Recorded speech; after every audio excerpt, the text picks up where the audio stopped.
Hey everybody, welcome to my first long form, full format YouTube video with voiceover. So buckle up, because this is going to be interesting. So I bought this new Uline clear can, the one on the left, for the central vacuum system that I put in my garage recently. I switched this barrel because it was bigger, clear, and it was a little bit more rigid. The plastic was a little bit more rigid. So now I'm just going to take the 5-gallon bucket that I had caulked into this garbage can lid and cut a hole and caulk it in and then pipe it in. And I'm going to just do my best to walk you through this and not bore you to death. So like I said, I'm just cutting the caulk off of this, just breaking the seal with a utility knife. We're just going to pull this apart. Whoa. And almost. Oh, there we go. So clean up the old caulk, vacuum it up a little bit, and just to make sure that it's clean, everything's clean. There's no dust that's going to get in the way of making a good seal. All of that good stuff. I'm going to just vacuum the top because I don't really get a chance to clean this that often. So any chance I can get to clean something I don't really clean a lot, I try to take it just to help improve the efficiency of the product or the tool or whatever I'm doing, and it just helps. So now once I'm satisfied that everything is cleaned up, the seal's good, just checking everything because I have everything apart, so if I need to replace anything, now's the time. I take the 5-gallon bucket over and I just trace around it so that I have the hole I want to cut in the top of this Uline barrel. And I'm just using a regular Sharpie, and it's just plastic. So it's not super critical. And I'm trying to be precise, but I know I'm going to seal it with caulk, so if I'm off by a little bit, it's okay. I just grabbed my oscillating tool, my Milwaukee oscillating tool, and went ahead and clipped out this little circle to fit the part of the 5-gallon bucket. So it got a little tricky because of the grooves on the top of the barrel lid. But again, with the oscillating tool, I just changed the position of the blade and was able to pretty quickly cut right through all of this. I made a pretty good clean cut. I was happy with it. I know it looks kind of jagged here, but again, I know I'm going to seal this. So now I'm just doing a test fit. And I'm catching a little bit on the back, so just grab my Sharpie out of the million things in my pocket and just kind of trace out where I want to go with this. And then once again, grabbing that oscillating tool, and we're going to clean it up. And you can really see here how quickly this tool just cuts right through that plastic.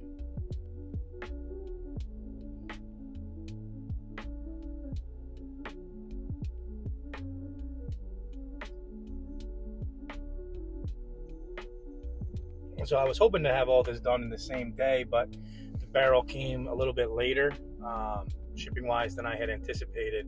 So I had originally piped in the old system so I could keep working, and then I was waiting for this to get there so that I could then replace it.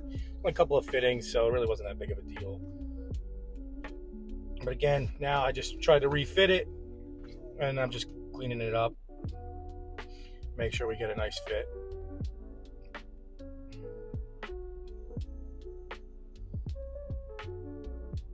Have you ever used an oscillating cutting tool before? You know the sound, you can just hear it. And I like to jokingly refer to it as the Lazy Man 3000.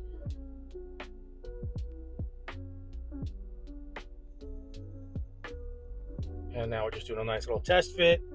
I'm satisfied with how it fits. And we're going to caulk this up to seal it up. So I just grabbed a tube of generic caulk that I had in my garage and slathered this all along the joint. Really trying to be good here at filling those holes. This is kind of critical because you want to make sure that you get a good seal here. Otherwise, you're going to have draft problems and circulation problems and suction. You're going to lose a lot of suction. So really just take your time with this part. Make sure you get a nice good seal, that everything bonds well. this way you know that when you go to use it, it's going to work and you're going to get the full suction. So now this system, I bought a shop vac 5.5 horsepower vacuum. That's a small canister wall mount, and I have a 3 horsepower regular shop vac, and I have them both piped together. So I got 8.5 horsepower pulling through the system. And Dustopper recommends that you use a minimum of a 5 horsepower vacuum with their Dustopper, just for the best effects. So just keep that in mind too. If you're thinking of using a Dustopper, make sure that your vacuum is up to the specifications. This way you can get good separation, good dust collection, and really utilize the tool the way it was designed. But again, like I said, I'm just really trying to take my time here and make sure that I fill in all the little gaps and spaces, anywhere where air can get through and I can lose suction. So I'm just taking my finger and kind of going around, sealing it all up, because the best thing to spread caulk is your finger. After I cleaned up my hand, let that caulk set for a little bit, we got into the space where it's going to go, and I started disassembling everything. So here I'm taking off the assembly for the suction side, and we're going to do a quick fit up. Now you can see that the suction, or the into the side that goes into the Dustopper, is still hooked up, and the side that goes to the vacuums is the pipe on the left. So I'm just going to put this can in place, try to get a good position on it where I think it should go, and kind of go from there. And I decided I want to clean my hands a little bit more, clean up some more of this caulk, because it got a little bit on the outside. I'm just trying to not get it all over the place. So do that. Now I just finished disassembling everything. And these are just no hub couplings that are just held on with the regular flange. And then I grab my bandsaw, Milwaukee bandsaw, and I get to work on cutting everything out.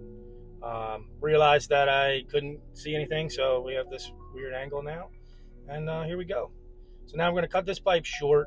I'm going to put a coupling on here, so I'm prepping this coupling now. I'm going to prime it up, and well, drop my brush, of course, because you know, put a little bit of purple primer on the pipe here.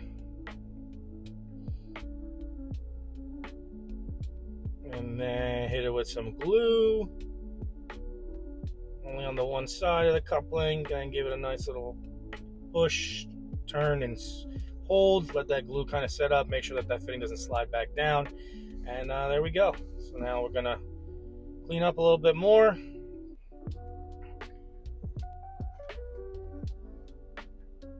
and disappear. Yeah, see, this is, like I said, first video we're trying here. Now I grab this, put this into position the way I kind of like it. I'm going to pipe in. Now the Dustopper comes with two 90-degree elbows. They're long turn elbows. So I just took a long turn 90 no hub, and I clamped that on to the 90 that comes off the Dustopper. This way I could get that turn into the dust intake, because I'm piping up the dust intake now. The vacuum intake goes right in that hole there on the top. So I have a soft pipe that I connect to that, so I'm not too worried about where it is. That's why the vacuum side is all back assembled with the PowerTech check valves and everything. So now I'm going to dry fit everything, and this is when I kind of realized that my original plan to put the T where I put it, to run the branch across for pickup, like this is kind of where I figured out that that's not really going to work, because as you can see, the T falls literally smack where the air intake is, and I'm not going to be able to connect the vacuum intake to the system with the suction line in the way. But I didn't realize that, and now I kind of did. So now we just use a street 90 and a T, but we're just going to switch up the order when we come back. So this is when I kind of figured that out. I'm marking for where I want to cut it. I know it's going to be about that. Put this pipe in. After I cut it, I cut it long, because that's when I kind of realized where I was at. So now we're going to work backwards here. As you can see, I switched the T around. So now it goes coupling to a piece of pipe, into a T, and then into a long-turn street 90. And then to another piece of pipe, into my Fernco 90, and then into my Dustopper. So now I'm just making some cuts because I measured out the piece I want to go across, and now I'm going to fit this up so I can get the height of my T, because now I have the length of the piece going across, and I just need to set the height of my T. So the easiest way for me to do that was to just put the branch back in place where I wanted it, and then work my way back towards the trunk from the branch. So just grab my impact gun. I'm with some number 8 by like 1.25 inch construction screws. They're T25s. Hang that bracket up, and I hold my T up to where I want it to be on the pipe. I check to make sure that everything's still level, and then I grab my Sharpie and I make a little mark on the pipe where I want it to be. And conveniently, the pipe just fell out for me, so that made that part a little bit easier. And now just gonna take this back off, because I don't need this, and it's just going to be in the way when I go to glue everything up. So it's easier just to take it off.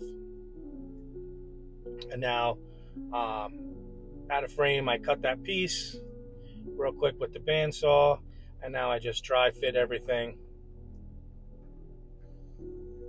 And you can kind of see how this is going to work now. So the T is going to catch that branch with a little coupling on there and a little short piece, and then this piece will go in, and here you go. Like, you can kind of see how it's all going to work. You're going to get the check valves there to make sure we got the suction where we want it from the directions that we want it. We're not back pulling anything. So now I'm just marking this out, cutting it off, and we'll go ahead and give this another shot on dry fitting it to make sure that it's going to fit. And once I'm happy with it, I take everything apart.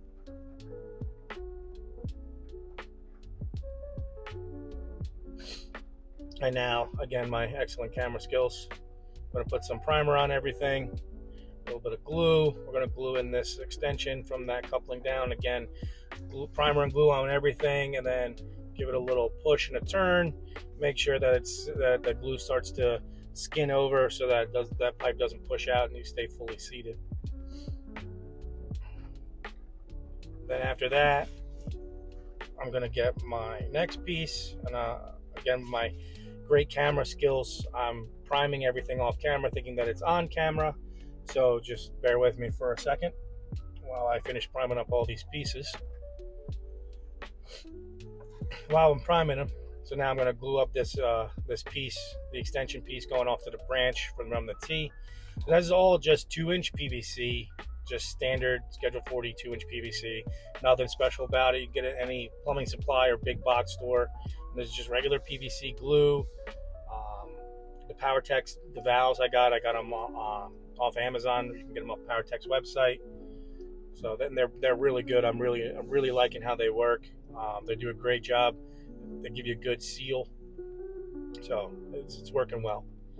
So here I'm just gluing the piece into the Street 90, and now I'm going to take that, put that into the Fernco 90 to hold that in place. I'll grab my T with my short piece, and now we get the glue, and we're going to glue this whole thing together.